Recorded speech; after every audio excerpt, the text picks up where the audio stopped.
Ce film nous emmène à l'écart des grands axes ferroviaires. Il a été réalisé à partir des archives d'un amateur suisse, Claude Bernard Rossinelli. Sur les lignes rurales de la Haute-Saône, de la Haute-Marne, de la Côte d'Or et de l'Aube, le réseau CFTA est centré autour de Gray et de Châtillon-sur-Seine.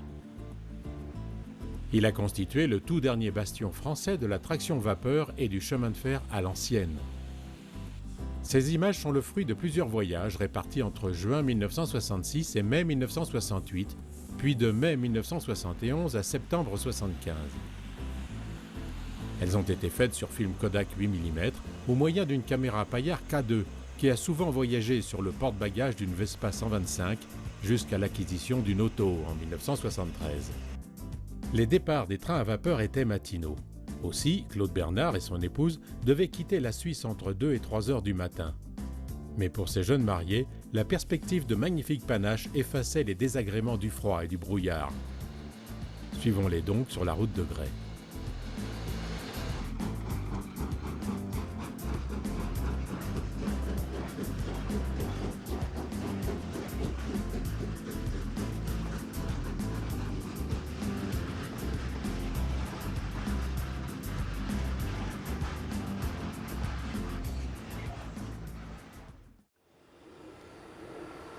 Cette sous-préfecture de la Haute-Saône se trouvait au centre d'une étoile ferroviaire à 5 branches.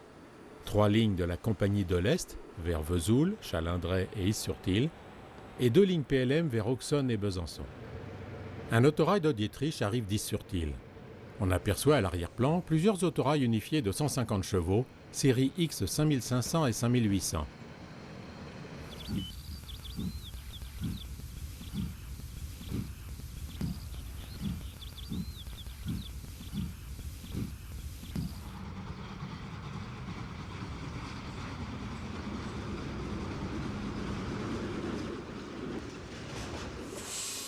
À Vesoul, le pont tournant de 24 mètres est à commande électrique.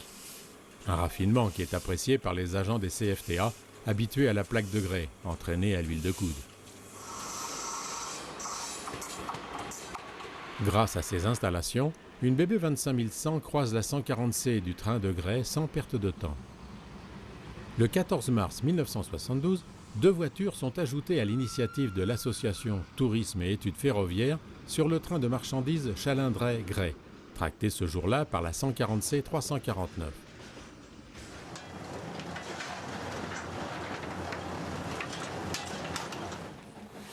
Les cheminots et les amateurs présents ce jour-là ont abondamment décoré la machine pour commémorer cette journée nostalgique.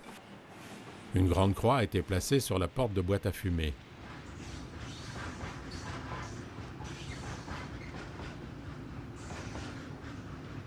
On décharge les colis du fourgon. À cette époque, le chemin de fer assure un trafic de détail considérable qui sera bientôt repris par les transporteurs routiers.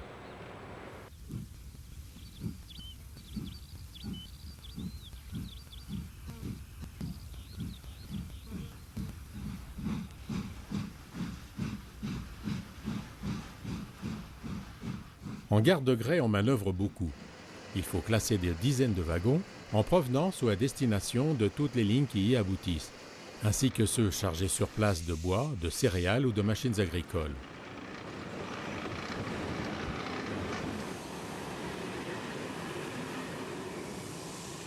Ce jour-là, les CFTA sont bien présents sur le faisceau d'Is-sur-Tille, la 140C 287, la 22 et un mammouth, car la traction diesel est de plus en plus employée sur les trains les moins lourds.